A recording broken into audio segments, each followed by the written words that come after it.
Bonjour à tous, ravi de vous retrouver, merci de nous rejoindre. L'Afterlap, le podcast du sport auto, avec une semaine exceptionnelle, puisque nous avons déjà eu un épisode avec Tristan Gomandi sur le Grand Prix de Grande-Bretagne F1, et c'est vrai qu'il y avait des choses à en dire, mais comme c'était un week-end assez dense, eh bien, on voulait aussi faire un épisode avec notre expert et notre ami Guillaume Lafay, qui est notre monsieur WRC cette année dans le cadre de l'Afterlap, et donc Guillaume s'est rendu aussi disponible pour nous, donc il y aura 2 épisodes cette semaine. Bonjour Guillaume.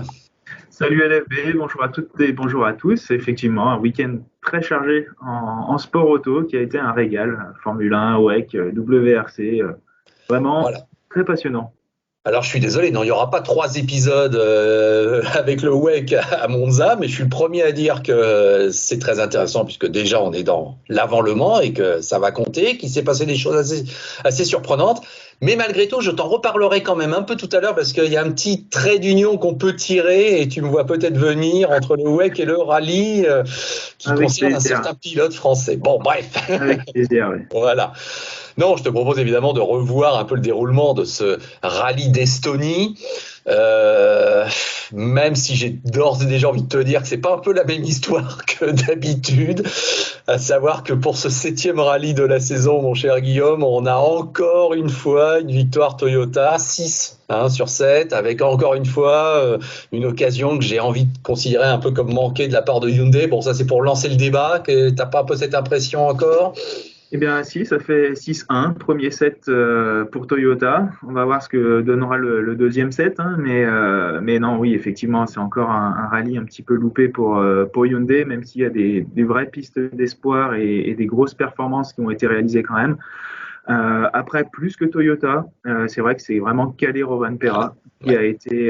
qui a été au-dessus de tout le monde, au-dessus de la mêlée, et qui accède enfin, on va dire enfin, parce qu'on a l'impression que ça fait longtemps qu'il y est, hein, mais à cette première victoire en WRC, et qui en fait donc le plus jeune vainqueur d'une manche de WRC, 20 ans, 9 mois, 17 jours, record de précocité donc en la matière, et je pense que c'est vraiment l'événement principal de ce rallye, Ouais. plus que victoire de Toyota par rapport à Hyundai, c'est vraiment Kalle Rovanperä qui confirme. Bon, alors effectivement, j'avais lancé un peu le contexte général, mais évidemment qu'on en arrive tout de suite à ce jour un peu historique. Ça y est, nous avons un nouveau plus jeune vainqueur dans l'histoire du WRC qui détrône Jari-Matti Latvala. C'est assez amusant. Alors pour toi, Kalle Rovanperä, alors si tiens, non, petite parenthèse, si je veux faire des petits jeux de mots dont j'ai été friand à une époque, je dirais bon ben Guillaume l'a fait, il est avec nous aujourd'hui et Rovanperä n'a pas calé, il a réussi à aller jusqu'au bout de ce rallye et il a donc bien gagné, il entre dans le grand livre d'or du WRC. Malgré tout, c'était écrit, je pense, Guillaume, que cette année, pratiquement, ça devait le faire au moins une fois. Hein, on l'attendait quand même, cette victoire de Rovanperä. Bah, bien sûr qu'on l'attendait, et puis bah, tu le sais bien, et puis nos téléspectateurs et nos auditeurs pour écouter l'afterlap du Monte-Carlo, mais moi j'avais déjà parié sur une victoire au rallye de l'Arctique, Oui, c'est le vrai. deuxième rallye de l'année, où pour moi c'était vraiment un des rallyes qui pouvait gagner, sur lesquels il semblait être le plus à l'aise. Donc cette victoire, oui, c'est sûr qu'elle allait arriver tôt ou tard dans la saison. Il a eu quand même un petit trou d'air là, sur les derniers rallyes. Bon, qui n'était pas inquiétant, mais qui fait qu'il se retrouvait quand même au championnat derrière Katsuta, ce qui n'aurait pas été ce qu'on n'aurait pas pu imaginer au début de la saison. Et puis là, il rebondit d'une manière magnifique sur cette manche sur laquelle aussi il était attendu, hein, puisqu'avec Tanak, c'était quand même les deux principaux favoris. Mais encore fallait-il finir le rallye, ce que n'a pas pu faire Tanak, le finir avec la manière et savoir quand accélérer et quand gérer, et ce qu'a très très bien fait Kalle Rovanperä, et qui pose les jalons là pour le futur, très clairement. Ouais, c'est sûr, c'est sûr. Alors, on est bien d'accord qu'il y a une spéciale où il a été incroyable. La première du samedi, j'ai bien, Ah je oui, suis pas oui. fou, hein. Oui, Oui, oui, oui, celle du samedi matin, il a clairement posé les bases en disant à Craig Breen, qui était encore juste derrière lui le vendredi soir, voilà, aujourd'hui c'est mon terrain de jeu, c'est moi qui suis le maître des lieux, et c'est pas la peine de venir me chercher, parce que s'il faut accélérer encore, ben, je le ferai. Et là, Brin a très clairement un petit peu ralenti la cadence derrière pour plusieurs raisons. Déjà parce que lui, malheureusement, n'a pas un programme complet. Donc, quand il faut aller chercher les derniers dixièmes de seconde qui sont extrêmement importants sur ces rallyes qui se jouent à la seconde et non plus à la minute comme le Safari, voilà, lui, il a cette marge que n'a pas Rovanpera.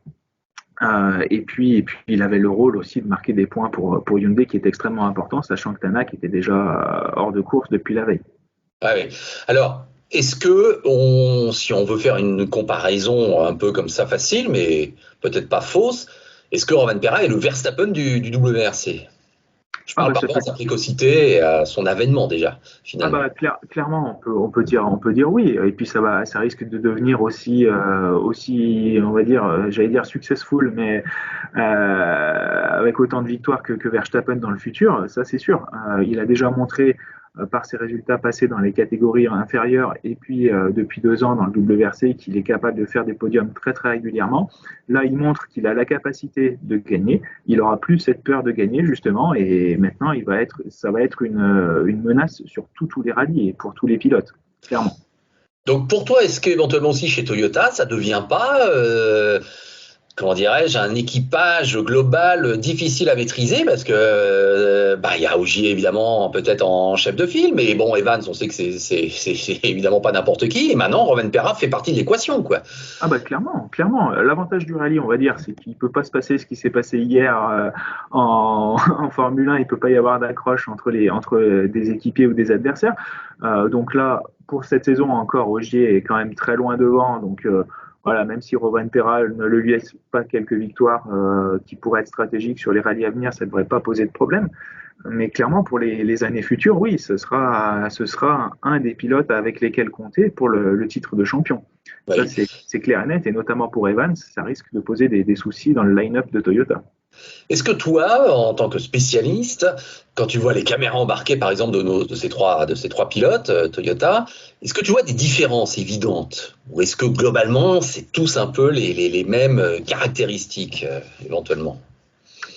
Oui, il y a des différences. Il y a des différences dans le sens où un Ogier va être beaucoup plus propre, beaucoup plus en ligne qu'un Rovanpera qui lui est un pur scandinave, donc à conduire un petit peu plus en glisse et amené un peu plus de vitesse dans les virages. Euh, Ça s'est très très largement réduit depuis quelques années par rapport aux Finlandais volants d'il y a 10-15 ans, hein, très, très clairement. Euh, mais c'est plutôt sur des passages, on va dire, hein, sur des passages où effectivement, ou des spéciales en particulier, on va sentir qu'un pilote est vraiment à l'attaque, que dans son souffle, dans les notes comme elles sont annoncées par le copilote, il y a beaucoup plus de répondants, il y a beaucoup plus de rythme. Donc on sent qu'effectivement, ils sont plus ou moins à l'attaque. Après, visuellement, entre des pilotes comme Ogier ou Rovanpera, ça se joue voilà, au dixième de seconde ou à la seconde sur des spéciales de 10, 15, 20 km. Donc au final, la différence, elle se voit pas trop. Par contre, par rapport à un Evans, notamment le vendredi, oui, là par contre, ça se voit quand on regarde les capteurs d'accélérateur, de frein, on voit qu'il freine plus tôt, on voit qu'il y a un peu plus de marge prise par rapport aux cordes ou par rapport au système pour éviter qu'il coupe les virages avec les blocs de béton ou ce genre de choses, on voit qu'il y a plus de marge. Mais bon, ça reste que des très très grands pilotes. Par contre, si on regarde les spéciales de Tanak le samedi, Oui. là, on voit encore un gap au-dessus. On voit l'avion de chasse qui est sorti et on voit la grosse attaque. Et là, c'est clair. Ouais. Je te propose de scinder en deux. On va revenir dans quelques instants sur Hyundai et sur Tanak. On va finir par Toyota après tout, puisqu'on a commencé avec honneur au vainqueur, bien sûr, Kalle Rovanpera. Donc à voir comment il va pouvoir enchaîner avec les 5 dernières rallyes de la saison, si ça va pas l'avoir complètement libéré, qu'il aura un vrai rôle à jouer. Cela étant, Evans est passé un peu à côté là. Il n'a jamais su bien s'exprimer et il l'a dit qu'il n'était pas en confiance. T'as une explication à ce niveau-là? Oui, alors au départ, on avait l'impression qu'il faisait un petit peu un rallye à la Evans, c'est-à-dire partir assez tranquillement le vendredi pour prendre ses notes, affiner les réglages et se mettre dans le rythme tout simplement, et en essayant d'augmenter par la suite en voyant un peu ce qui s'était passé devant. Et puis finalement, non, ça a été un rallye très insipide, on va dire, pour Evans. Il est passé un petit peu à travers les gouttes d'eau. Il n'a pas fait vraiment d'erreur, il n'a pas eu de problème technique ni rien. Il n'a jamais pu se battre vraiment pour une position meilleure que ce qu'il a pu avoir à la fin. Alors après, il y a plusieurs raisons que je vois, notamment celle, et je pense que c'est la plus importante, qui est qu'il a eu un extrêmement gros crash il y a 2 ans en essai en Estonie, quand le rallye n'était pas encore en championnat du monde, mais qu'il faisait des essais et un rallye de qualification. Donc il a eu un très gros crash qui l'a fortement blessé. Et d'ailleurs, il avait loupé 1 ou 2 rallyes par la suite quand Ah il ouais, c'est était vrai. encore.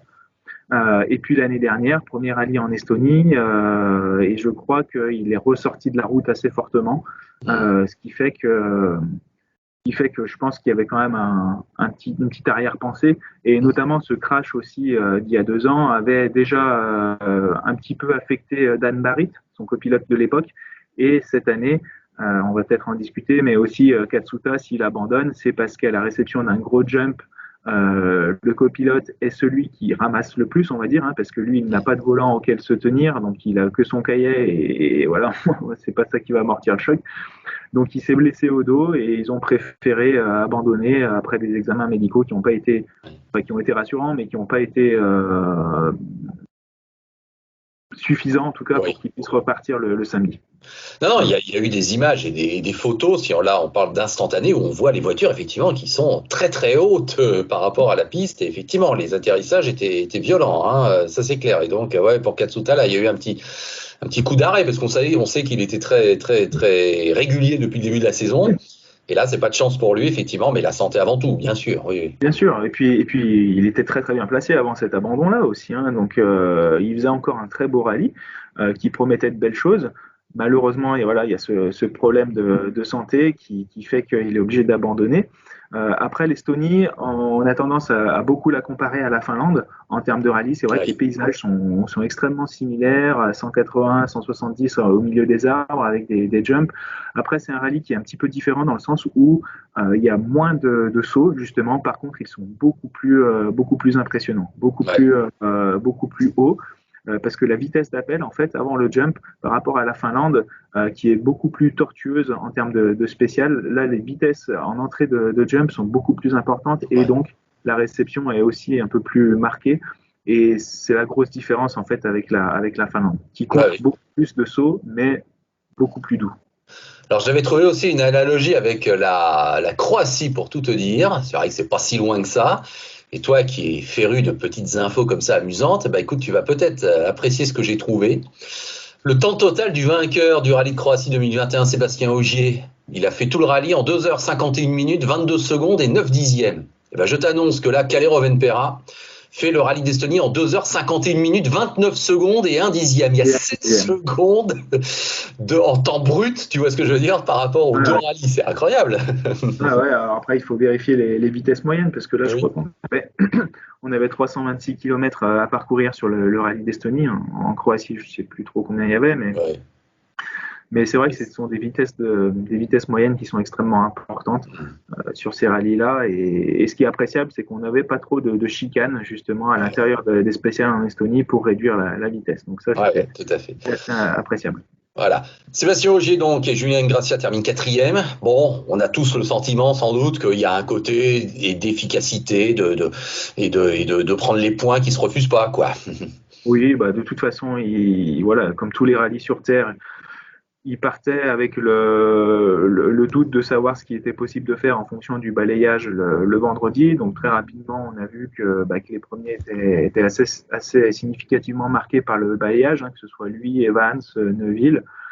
Même si Neuville a été quand même plutôt intéressant le premier jour, hormis sa crevaison. Et puis même Ogier s'en est très très bien sorti malgré le balayage le premier jour. Donc après, il a, oui, plus ou moins assuré, puisque les deux de devant étaient clairement sur une autre planète, Breen et Rovanperä. Donc bon, c'est un rallye sur lequel il pouvait se battre avec Thierry Neuville. Euh, voilà, je sais pas trop pourquoi. Il y avait quand même un gap entre les deux. Quand Neuville a voulu vraiment attaquer, il a créé le trou. Après, il y a eu quelques quelques consignes d'équipe aussi chez Hyundai qui ont fait que je sais pas, j'ai l'impression que Ogier l'a un peu mal pris aussi et il s'est dit puisque c'est comme ça, moi j'assure ma 4e place. De toute façon, j'ai pas besoin d'aller à la bagarre avec Neuville pour viser le titre de champion. Je l'ai senti un peu plus aussi à l'arrivée de la Power Stage, un peu désabusé par ce genre de consignes. Bon, ça fait partie du jeu, ça fait partie des règles. Malheureusement, on autorise ce genre de choses de par la réglementation. Donc là, tu fais référence aux arrivées, au pointage un peu en retard qui ont pu être constatés, oui. C'est ça, c'est qu'en fait, Ottanak était censé partir dans les premiers le samedi, puisqu'il avait fini dans les derniers le vendredi, et puis il a pris beaucoup de pénalités, en fait, pour venir s'intercaler entre Ogier et Neuville, pour lui offrir justement un balayage supplémentaire. Pour pouvoir essayer d'avantager un peu Neuville, ce qui au final était très très négligeable, mais c'était plus un jeu psychologique en fait. On sait que Ogier est très féru de ça, il aime mettre la pression sur ses adversaires. Et là, cette fois, Hyundai a voulu faire un petit peu la même chose, en lui disant, nous, on joue l'esprit d'équipe, on met toutes les chances pour Neuville, on le met en confiance, et là, il est parti pour attaquer à fond, et charge à toi de faire la différence. Ouais. Oui, le connaissant, oui, tu as raison, ça a agacé Seb, et effectivement, on l'a senti un peu énervé, oui, agacé, tout à fait. Alors, si j'enchaîne quand même avec Sébastien Ogier, et puis après, on va vraiment parler de Hyundai. Donc, quand même, est venue une info de Monza, où avait lieu le WEC. C'est bien là que je tire ce trait d'union entre les deux disciplines. Ouais. Où apparemment, donc, on confirme bien qu'il y a des discussions pour qu'Ogier, l'année prochaine, s'aventure en WEC. J'ai bien lu ça, je suis pas fou. Bon. C'est ça. Alors. Bon, moi je persiste à penser, mon cher Guillaume, puisque là on est entre nous et on se dit les choses, je vois pas comment Ogier s'intègre dans une équation WEC-Toyota, s'il n'y a que 2 voitures. Oui. Alors, plusieurs choses. Alors déjà, WEC, c'est le championnat du monde d'endurance pour les fans de rallye et amateurs qui nous regarderaient. Donc effectivement, oui, championnat du monde d'endurance dans lequel Toyota est également engagé dans la catégorie Rennes des hypercars depuis cette année, donc qui engage 2 voitures. Et donc, Ogier n'a jamais caché son envie de faire un peu plus de circuits, de diversifier ses activités dans les années à venir, et notamment Le Mans, qui l'intéresse très très fortement. Et donc, on a appris effectivement de manière officielle ce week-end qu'il y avait des discussions qui étaient en cours pour que Sébastien Ogier puisse réaliser quelques essais sur le simulateur donc d'endurance à Cologne. Chez Toyota pour pouvoir commencer à appréhender justement cette hypercar, donc la voiture d'endurance de Toyota, pour appréhender un peu tout ce qui est aérodynamique, trajectoire sur circuit, adhérence, appui, etc. Pour potentiellement ensuite sur la fin d'année réaliser des premiers essais sur piste avec cette hypercar dans le but éventuellement de disputer les 24 heures du Mans 2022. Donc, oui, 2022, l'année prochaine. Oui, tout à fait, l'année prochaine. On est bien d'accord. Il passerait peut-être avec des premières courses sur les premières manches du championnat du monde d'endurance sur le début d'année 2022. Donc effectivement, la question se pose de comment est-ce qu'il s'intègre dans des équipages qui sont pour le moment très bien modélés, pour les 2 Toyota numéro 7 et numéro 8 qui sont engagés en endurance. Après, voilà, on n'est pas dans les petits papiers. Est-ce qu'il n'y aurait pas une 3e voiture qui serait en réflexion du côté de Toyota? On sait que ça n'a jamais été trop leur manière de fonctionner, mais bon, vu la concurrence qui s'annonce pour les années suivantes en championnat, avec Ferrari, Porsche, Peugeot, Audi qui vont revenir, ils vont peut-être vouloir aussi avoir le maximum d'informations sur 2022 avec 3 voitures. Donc dans ce cas-là, Ogier peut très bien se greffer sur un équipage. Après, c'est vrai que je le vois un peu moins bien se mettre sur une des 2 voitures comme avait pu le faire Alonso, qui lui avait une très forte expérience du circuit, de la course en peloton, de rattraper des retardataires et autres, ce que n'a clairement pas Sébastien Ogier. Donc, oui. Donc voilà, mais bon, Bon, affaire à suivre, ça c'est sûr, mais oui, voilà, on est pareil. Là, tout le monde sera d'accord avec nous. Sébastien Ogier peut pas d'un coup rivaliser avec Sébastien Buemi, Kamui Kobayashi et Mike Conway dans une Toyota hypercar. C'est pas possible. On en Donc, serait étonné. Ouais. oui. Donc, soit effectivement, c'est la bonne excuse, mais légitime, que les deux pilotes japonais sont occupés au Japon en Super GT ou je sais pas quoi, et qu'effectivement, il y a une fenêtre qui s'ouvre. Ça, ok, ça peut arriver. Mais bon, c'est vraiment histoire de trouver quelque chose. Soit Ouais. effectivement, il y a une troisième voiture. Ton argument sur la concurrence qui arrive, bah oui, c'est vrai, ça sera un argument pour, parce que, attends, à une époque, on sait très bien, Audi, Porsche, et je parle, tiens, je fais référence à l'année 2015, tu te souviens, à la victoire d'Hülkenberg, il y a 3 Porsche, il y a 3 Audi, mais c'est vrai qu'il y a que 2 Toyota. Mais les grandes équipes, et Peugeot après, ou avant, on l'avait aussi fait, on met souvent 3 voitures si on veut le gagner, Oui. effectivement. Bon, Oui. donc oui, affaire à suivre. Donc moi, écoute, je suis content de voir que Sébastien est considéré à sa juste mesure et que chez Toyota, on le considère effectivement comme quelque chose de très important qu'il va falloir bien négocier. Maintenant, c'est vrai que je m'interroge, voilà, sur Non. comment ça va se faire. Oui. Ah bah, c'est sûr que l'interrogation, encore plus avec ces infos qui sont sorties, les interrogations vont être d'autant plus grandes. Après, pour ce qui est de clash de date et autres, bon, Le Mans, ça reste quand même la course dans l'année. Donc, je pense que même s'il y a d'autres courses en parallèle, les pilotes mettent quand même la priorité sur Le Mans. Mais oui, effectivement, quand il y a une vraie concurrence, gagner Le Mans avec seulement 2 voitures par rapport à d'autres qui en amènent 3, ça reste quand même compliqué. Hein. L'histoire l'a montré avec Toyota, justement, malheureusement, hein, et on le voit régulièrement. Après, je me fais pas de soucis pour l'après-carrière rallistique de Sébastien Ogier. Il trouvera des choses à faire. Il a donc notamment parlé du Mans. Je le pense et je le sais déjà très rapide sur circuit. Après, voilà, il y a peut-être y avoir d'autres choses comme le Dakar qu'il avait mentionné aussi. Donc, il n'y a pas de souci. Mais moi, c'est vrai que j'aimerais beaucoup le voir sur les 24 heures du Mans, un peu comme Sébastien Loeb avait pu le faire.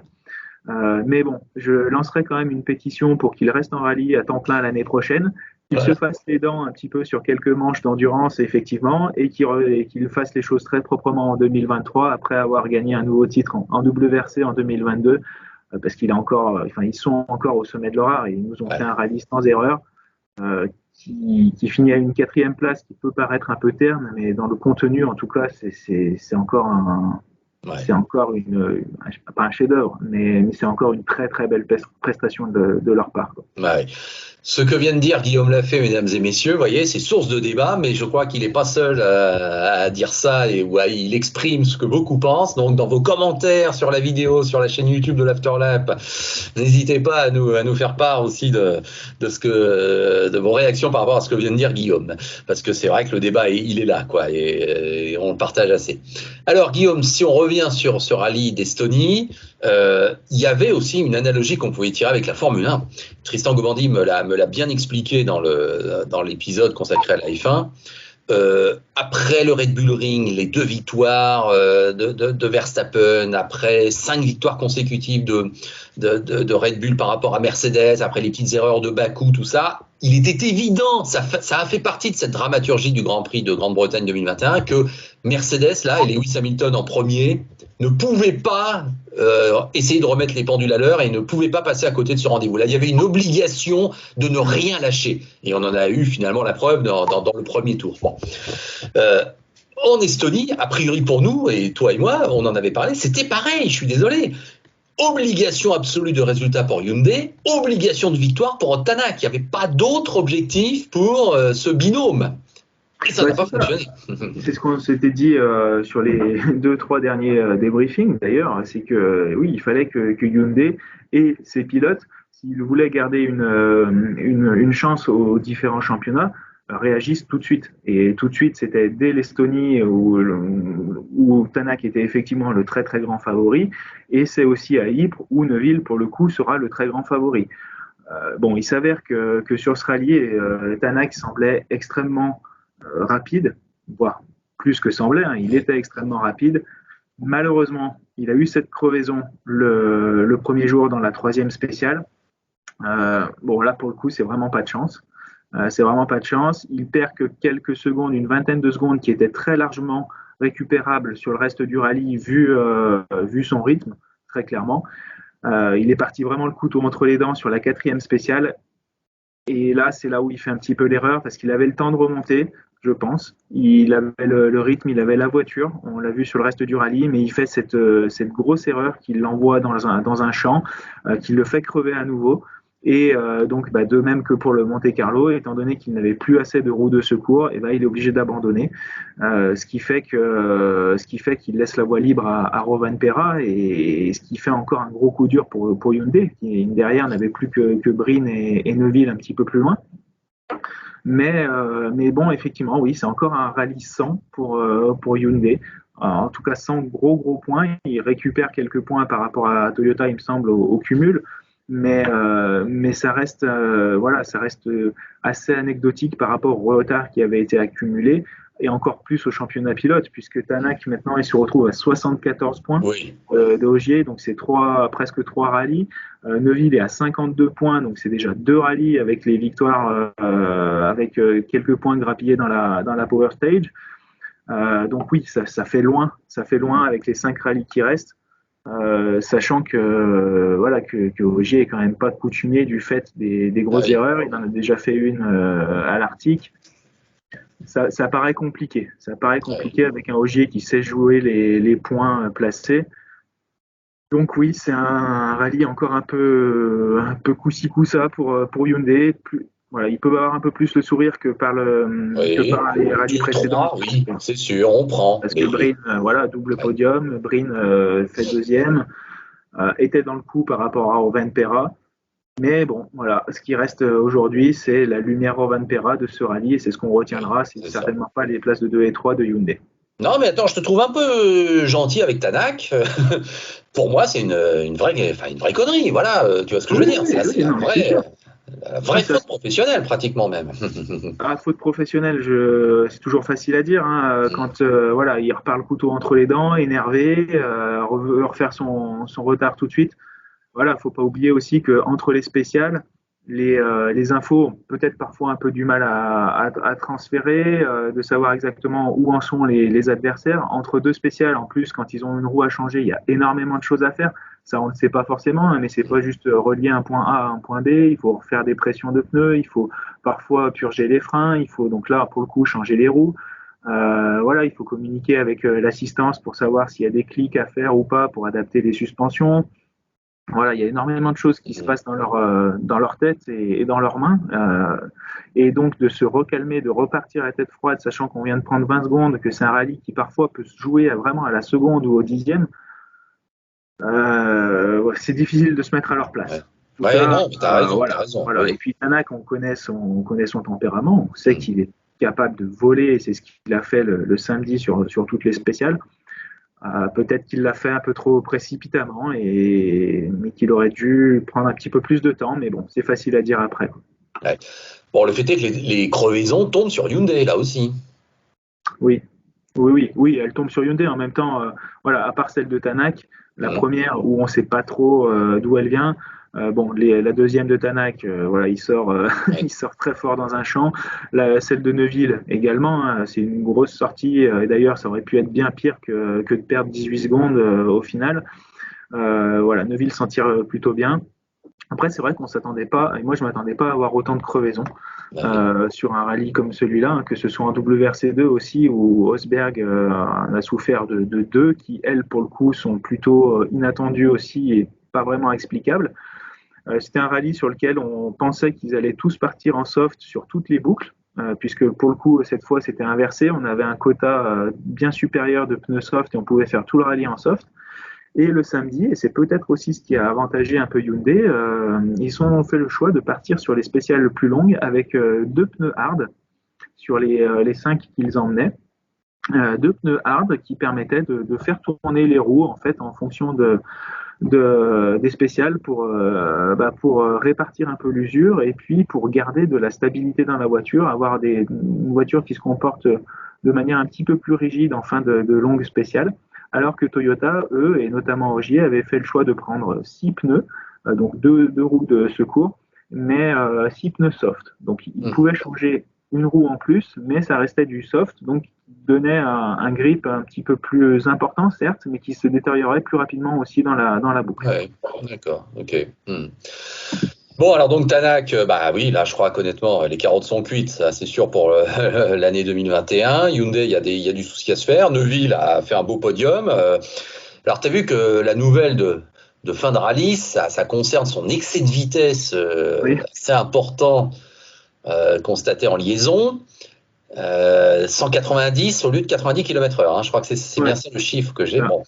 Est-ce que toi, tu fais partie de ceux qui effectivement sont très attachés à la rigueur au fait que les pilotes de rallye respectent le code de la route? Enfin, je dis ça comme ça en termes un peu génériques. Quand tu entends ça, ça te choque, ça t'énerve. Tu aurais tendance au contraire à plutôt à excuser un peu les pilotes. Enfin, quel est ton état d'esprit là-dessus? Il y a de tout. Il y a de tout qui se mélange. Excuser, non, ça les excuse certainement pas. Des circonstances atténuantes, si on peut dire, oui, il peut y en avoir. Alors, plusieurs choses. Déjà, la valeur de 190, bon, c'est vrai, elle me paraît un petit peu élevée quand même, parce que Oui. moi, de ce que j'ai vu en spécial, justement, et c'était un des points que je voulais mentionner, c'est que les Hyundai avaient l'air plafonnés à 188, 89, voire 90, alors que les Toyota étaient plutôt aux alentours des 195, 194. Donc qu'ils se fassent attraper sur le routier à 190, bon, ça me Oui. paraît un tout petit peu beaucoup. Oui. Bon, C'est pas logique, oui. même si c'est 180 par rapport à 90, c'est toujours 2 fois plus. Et si c'est limité à 90, c'est qu'il y a des raisons. Et nulle part, à part sur les autoroutes allemandes, on est autorisé à rouler à cette vitesse. Donc c'est clairement pas une excuse. Euh, Après, voilà, bah, comme je vous l'ai expliqué juste avant, il y a beaucoup de choses à faire entre des spéciales. Encore plus, Thierry et Martin avaient eu un problème sur la voiture, donc ils avaient, et d'ailleurs ils ont pointé en retard au contrôle horaire suivant. Donc cet excès de vitesse, voilà, il était, je dirais, explicable par le fait qu'ils étaient très en retard, qu'ils jouaient clairement la place sur le podium et ben ils ont joué, ils ont perdu, ils se sont fait attraper et voilà, ils auraient très bien pu ne pas se faire attraper, mais bon, on rappelle que les liaisons sont sur route ouverte, que tout le monde et tous les pilotes doivent respecter le code de la route, de la même manière que Ogier, quand il a eu son accident en Croatie, devait respecter le code de la route, ne devait pas griller le feu rouge après avoir fait son constat ou ne l'avoir pas fait, ben justement c'est ce qui avait créé un peu la polémique. Mais là, oui, effectivement, oui, c'est choquant. C'est choquant de voir un pilote sur une liaison qui roule à 2 fois la vitesse autorisée. Il y a des dangers qui sont les mêmes pour tout le monde sur la route. Après, il prend une grosse amende de 2300 ou 2500 euros. Oui, et menace d'une suspension d'un rallye. S'il y a un nouveau dépassement de vitesse de code de la route, on va dire, de plus de 30%. 30%, ça peut arriver vite. Hein. 30%, ça peut arriver vite, mais bon, d'un autre côté, il peut s'estimer heureux parce qu'il aurait pu avoir un retrait de permis et interdiction de terminer le rallye. Ça dépend des règles en vigueur dans les pays, hein, mais comme une fois Solberg l'avait fait, par exemple, je ne sais plus dans quel pays, mais il avait eu un retrait de permis et c'est son copilote qui avait terminé le rallye, qui avait même fait la dernière spéciale. Ouais. Donc voilà. Il y a d'autres pilotes qui ont été complètement mis hors course après un gros excès de vitesse parce que retrait de permis temporaire dans le pays. Voilà, là, apparemment, ça a été a posteriori, donc c'était un radar. En fait, ils n'ont pas été arrêtés, donc ils ne pouvaient pas avoir de retrait de permis immédiat. Après, je ne sais pas ce qui va se passer entre les autorités estoniennes, belges, monégasques, là où il habite. C'est pas non plus dit qu'il n'ait pas un retrait de permis, ne serait-ce que temporaire, par la suite. Hein. Ça, il faudra le suivre dans les 10-15 jours à venir. Mais bon, toujours est-il que voilà, il faut respecter le code de la route. Ils auraient dû le faire. Il y avait des explications qui font que, mais c'est pas excusable. Ouais, il parle pas de malheur pour le prochain rallye, puisque c'est chez lui, c'est en Belgique, donc il faut Oui, je sais bien, hein, mais bon, tu sais comme moi que tout un chacun, nous, si on est pris comme ça à 190 en Espagne ou en Belgique, justement, il y a des chances que les autorités elles se mettent en relation et elles disent oh là, attention, celui-là, il est malheur. Non, t'as raison. Et dernière chose pour Neuville, t'as vu, il avait un problème aussi à l'œil droit, qui l'a manifestement handicapé. Ah, ça, j'ai pas vu. Ouais, non, il avait une blessure à l'œil, enfin une blessure, non, En liaison, Martin Vidage a parfois conduit, hein, justement, parce qu'il avait du mal à bien voir avec son œil droit, et je veux croire que ça l'a vraiment handicapé, que ça devait pas être de tout repos, et ça devait un peu prendre la tête, cette histoire, parce que, bon, c'est rare d'entendre ce genre de truc. Mais si, il a eu effectivement un gros problème de vision à l'œil droit, très, très étonnant. Bon. Alors, juste une dernière question pour terminer avec Hyundai. Craig Breen. Qu'est-ce que tu penses de Craig Breen? Moi, j'avoue que j'aime bien ce petit gars, même s'il il est plutôt jeune quand même maintenant, mais bon, il m'a toujours donné l'impression d'avoir la pêche, d'avoir un bon fighting spirit, d'être capable de faire effectivement des exploits, même incontestables. Peut-être de manquer un peu de quelque chose pour être un grand vainqueur de rallye, voilà. Mais j'avoue que moi, je suis content quand je vois que Green fait 2 et que c'est lui le meilleur Hyundai à l'arrivée. J'ai une petite affection pour lui. Quel est ton avis? Ah ben, on peut dire qu'il a le smile, il a la banane, hein, sur des rallyes comme ça. Voilà, ça fait plaisir de le voir à l'arrivée avec le sourire jusqu'aux oreilles et à dire je me suis régalé sur ce spécial, ces voitures sont magnifiques, l'aéro c'est génial, on a des vitesses de passage de folie. Oui, ça fait plaisir de le voir. C'est des rallyes sur lesquels il est extrêmement à l'aise. Déjà l'année dernière, il finit deuxième derrière Tanak. On sait que ce sont des rallyes comme la Finlande qui lui conviennent bien. Après, pour aller chercher, comme on en parlait tout à l'heure, les derniers dixièmes, les dernières secondes, il manque de roulage. C'est un programme partiel qu'il a. Ça faisait presque 2 mois, voire un peu plus, qu'il n'avait pas roulé en championnat du monde. Donc voilà, c'est peut-être ça qui lui manque un petit peu. Mais oui, ça fait plaisir de le voir à ce niveau-là.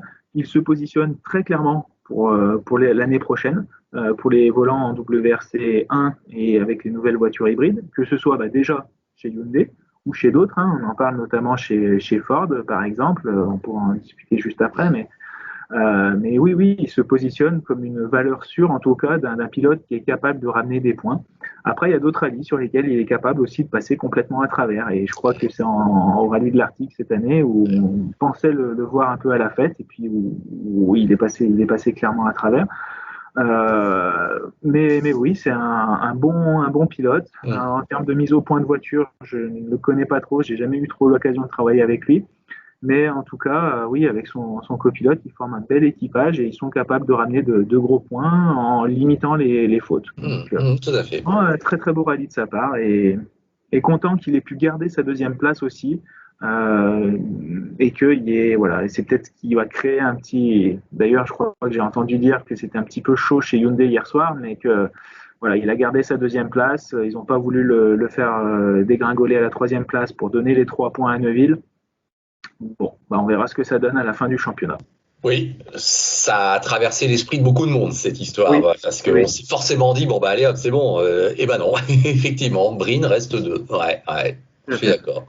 Tout à fait, donc on verra. Bon, ok. Mais si tu as des infos, tu nous les donneras, bien évidemment. Oui, non, mais pour le moment, je crois que ça va remuer un petit peu dans les brancards du côté de Alzono cette semaine, et je crois que tout le monde a quelque chose à dire. Et puis il faut souligner aussi que c'était la dernière apparition d'Alain Penasse, Oui. qui jouait beaucoup le tampon aussi, ça je sais, en interne. Par rapport aux desiderata de chacun, même avec les Coréens, il arrivait parfois à bien temporiser les choses. C'était sa dernière prestation chez Hyundai. Tous les pilotes, et ça c'est quand même une marque de grand respect et d'admiration, lui ont tiré leur chapeau à la fin de la Power Stage. Donc je pense que ça risque de faire un petit peu de mal à Hyundai après avoir qui va le remplacer.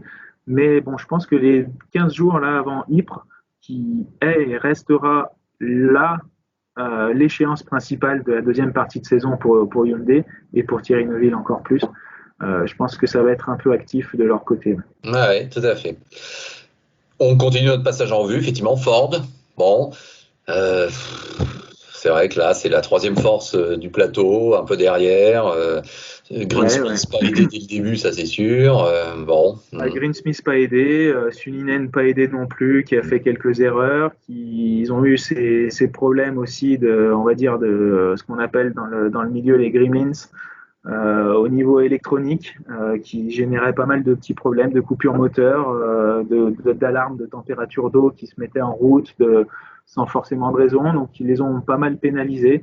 Après, de toute façon, ils avaient pas le rythme. Hein. Et puis Suninen, dès le départ, on a vu qu'il était un petit peu en retrait aussi. Lui aussi joue ses dernières cartes pour l'année prochaine. Ça a l'air d'être un petit peu mal embarqué par rapport à Adrien Fourmeau qui en WRC2 fait encore une belle course. On en reviendra peut-être un petit peu dessus, mais il fait encore une belle course. Il met quelques points dans son escarcelle à nouveau. Oui, mais de manière générale, Ford est passé un petit peu à travers le rallye. On va dire. On attendait un petit peu mieux avec les évolutions moteurs, et puis finalement, on se rend compte que voilà, même sur la Finlande, il faudra peut-être pas trop compter avec eux, sauf si on a un Suninen de gala, et encore, on n'est même pas sûr que ce soit lui dans la WRC. Ce sera peut-être bien Adrien Fourmeau, donc à voir. Oui, tout à fait. Alors, le rallye Finlande, je rappelle qu'il est plus tard dans la saison. Oui, il a été décalé à l'octobre, à la fin d'année, je crois. Tu vois, même moi, j'ai encore spontanément, parce que quand tu parles de la Finlande, je me dis, bah attends, je viens de dire que c'était Ypres, et je le sais que c'est Ypres, mais après je me dis, bah attends, la Finlande, on est tellement habitué à ce que ce soit effectivement. Oui, c'est Ypres, il y a l'Acropole ensuite, et puis la Finlande qui est avant l'Espagne et le Japon, éventuellement, si on peut finir au Japon. Ah, mais je suis allé 2 fois à Jyväskylä, évidemment sur place pour suivre le rallye de Finlande, et effectivement, c'était le rendez-vous de fin juillet, début août, et effectivement, là, il y a une petite habitude à changer, c'est vrai, oui, même moi, il faut que je m'habitue. Toi, tu as connu Jyväskylä sur place? Oui, c'est sympa. C'est très très sympa, et puis j'ai eu l'occasion on va dire, grâce à Juho Hänninen et Mikko Markkula, justement le copilote de Suninen actuellement, de remporter le rallye de Finlande en WRC2 à l'époque, c'était le SWRC. Donc oui, j'ai pu. Et puis après, j'y suis retourné aussi 2 ans après pour assister Zape Kalapi et Hayden Paddon, justement, à l'époque, quand ils étaient sur les Skoda S2000. Donc oui, un très très très beau rallye. J'en profite, Gogo, de te faire le petit coucou, puisqu'on s'était rencontrés sur le rallye de Finlande, et justement, il est très actif sur nos vidéos, il nous suit toujours, donc je lui fais un petit coucou, ça m'y fait penser. Voilà. Ouais, très bien, il n'y a pas de problème. Pierre-Louis Loubet est à l'arrivée. Pierre-Louis Loubet a été propre, enfin me semble-t-il, et c'est un résultat qui devrait faire du bien. Oui. Alors, Pierre-Louis Loubet, 2 choses. Donc effectivement, il fait encore un rallye, il fait un rallye en tout cas assez propre, à part une sortie de route la première journée qui l'handicape un petit peu, puisqu'il est obligé de passer en mode routier sur la fin de spéciale, parce qu'il avait des feuilles et du gravier qui bouchaient ses aérations de refroidissement. Mais sinon, il a fait un rallye propre. Il fallait qu'il soit à l'arrivée, il fallait pas qu'il ait de problème. C'est ce qui est arrivé. Après, en train de rythme, il était très largement très loin des WRC, voire même parfois juste ou même un peu derrière les meilleurs WRC2. Donc là, ça pose quand même quelques questions. Je tiens aussi à réhabiliter un petit peu, et je me suis rendu compte qu'on avait été peut-être un peu critique envers lui sur les rallyes précédents, en disant qu'il manquait de rythme, etc. J'ai eu quelques infos en inside où effectivement la voiture, et ce qui lui pose peut-être préjudice, c'est qu'elle ait la même décoration pas loin que les voitures officielles. Elle est quand même très très très loin d'être une voiture officielle. C'est un châssis de 2018. Il n'a pas les dernières évolutions en termes de train roulant, en termes d'amortisseurs et même de moteur, ça c'est clair. On est quand même très très loin d'une version client comme on pouvait les avoir dans le passé sur des Peugeot, ou notamment avec les 307 ou les 206 WRC, où là c'était vraiment très très proche. Là on est quand même loin, et j'ai l'impression en fait que Pierre-Louis est en train de souffrir de ça, parce qu'on remet beaucoup en question ses performances, ses sorties de route. Mais j'ai l'impression aussi que ces sorties de route, elles sont aussi dues au fait qu'il est obligé vraiment de pousser à chaque fois pour essayer de sortir quelque chose de la voiture. Après, d'un autre côté, ça reste une voiture, une WRC1. C'est pas normal non plus qu'il soit aussi proche des WRC2 dans le mauvais sens du terme. Des Mikkelsen, des Rosberg et autres. C'est des gens et Rovan Perra à l'époque, c'est des gens avec qui il se battait très régulièrement et droit dans les yeux quand ils étaient tous en WRC2. Il n'y a pas de raison que Pierre-Louis ne puisse pas reproduire ce genre d'expérience sur une WRC. Donc aujourd'hui, ce qui serait peut-être intéressant, effectivement, c'est de faire une ou 2 impasses et d'essayer d'avoir une vraie voiture presque officielle sur une ou deux manches en fin de saison. On sait que les voitures vont changer, donc Hyundai n'aurait plus j'allais dire de doute à lui donner des pièces, voilà, même s'il les casse et autres, elles seront pas réutilisables l'année prochaine. Donc voilà, et ça pourrait lui permettre de montrer vraiment une vraie pointe de vitesse et de ôter tous les doutes, parce que là aujourd'hui on ne sait pas, on doute de ces compétitions qui exploitent la voiture alors que c'est une équipe qui est extrêmement professionnelle, on doute de Pierre-Louis Loubet et de sa capacité à être dans le haut du panier. Voilà, c'est un petit peu compliqué, donc il y a beaucoup de choses qui se passent en interne. Voilà, il fait un rallye propre, il est à l'arrivée. Voilà, j'espère qu'il aura en tout cas des vraies chances de défendre son beefsteak par la suite et de montrer de quoi il est capable. Ah oui, parfois les commentaires sont forcément peut-être un peu injustes ou vu de loin, on ne sait pas forcément toujours tout. Mais Pierre-Louis, non, on est évidemment de tout cœur avec toi et on ne peut que soutenir nos forces françaises engagées en WR. C'est ça, on rassure tout le monde, c'est évident. Les Françaises et les autres espoirs qui malheureusement souffrent de ce genre de choses. Hein. Par exemple, un Oliver Solberg, on peut se dire qu'il n'a pas forcément les mêmes problématiques, mais en fait, si, il va se retrouver à lui aussi devoir prouver. Hein. Ça fait 2 fois qu'il sort au bout de quelques spéciales à peine. On pensait que c'était le futur Rovanpera. Aujourd'hui, la question, elle se repose par rapport à Oliver Solberg. Hein. C'est pas parce qu'il s'appelle Solberg qu'il a forcément tous les passe droits. Donc il faut qu'ils fassent tous leurs preuves. Et le mieux sont équilibrées les forces et le mieux c'est pour le spectacle. On voit le plateau en WRC2 qu'il y avait ce rallye, mais c'était démentiel. Bah oui, alors justement, WRC2, tu peux enchaîner. Donc bon, tu es peut-être content, mais on l'est tous, que Mikkelsen nous a affiché son plus beau sourire à l'arrivée et qu'il a gagné. Mais c'est vrai qu'il a été impérial. Hein.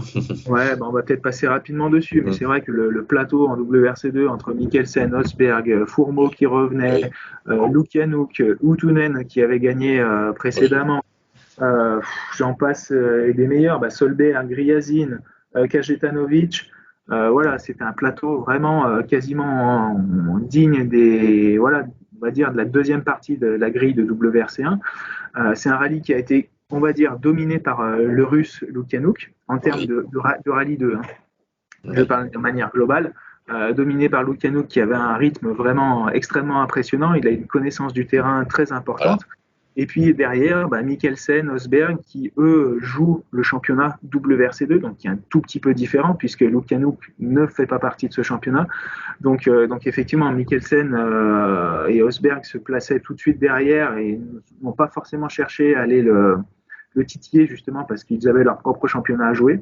Rosberg semblait quand même encore un cran au-dessus par rapport à Andreas, puisque il a énormément souffert aussi de crevaisons, une pénalité pour un départ un peu volé, plutôt litigieux, la pluie qui s'abat le dernier jour dans la dernière spéciale, alors que Mikkelsen l'avait eu un petit peu moins marqué.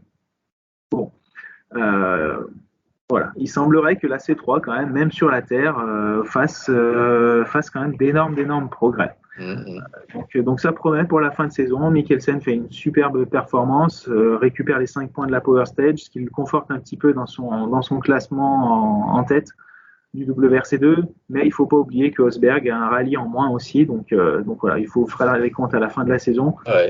Et un beau championnat. Ensuite, Boulaccia, qui finit 3e au WRC2, le Bolivien, donc qui continue son apprentissage. Assez intéressant à suivre dans le futur. Et puis notre Adrien Fourmeau, j'en parlais tout à l'heure, qui finit 4e. Donc la seule problématique, c'est que voilà, il n'y a personne d'autre qui a une Ford et qui joue des avant-postes. Donc on ne sait pas trop si effectivement il peut se battre à la régulière avec les mecs qui sont devant ou pas. Mais il fait un rallye costaud. Avec des bons temps et une belle 4e place au final qui certes peut paraître un peu décevante, mais bon, comme il l'a dit, c'est aussi un peu compliqué de s'adapter, de redescendre de la WRC à la WRC2. Donc, ce qui l'a un peu pénalisé sur les premières spéciales. Et puis ensuite, il a assuré pour finir à marquer des points avec quelques petits problèmes techniques. Ouais, c'est sûr. Bon, écoute, là, j'ai l'impression qu'on a quand même tout dit. Hein. On a été long, mais bon. En tout cas, toi, ça c'est sûr. Merci. Merci Guillaume. Bon, tu vas pouvoir peut-être prendre quelques petits jours de vacances, puisque après tout, nous sommes bien en période estivale, mais tu vas continuer de suivre l'actualité du WRC, bien évidemment. Bien sûr, prendre quelques jours de vacances, aller sur quelques événements potentiellement de sport auto aussi, en profiter. Et puis oui, ça fera du bien là, avec le soleil qui revient aussi. Voilà. Et puis on va en profiter aussi pour avancer sur le projet Auto Mini Racing. Je sais Alors, que tu es friand, donc oui. aujourd'hui je t'ai apporté une petite exclusivité Ah, encore, voilà, à chaque une fois, petite il en faut exclusivité une. qui me tenait à cœur. Donc là, tu vois, aujourd'hui, c'est la fameuse voiture de Michel Vaillant, Ben oui, c'est bien donc ça, en oui. 43e.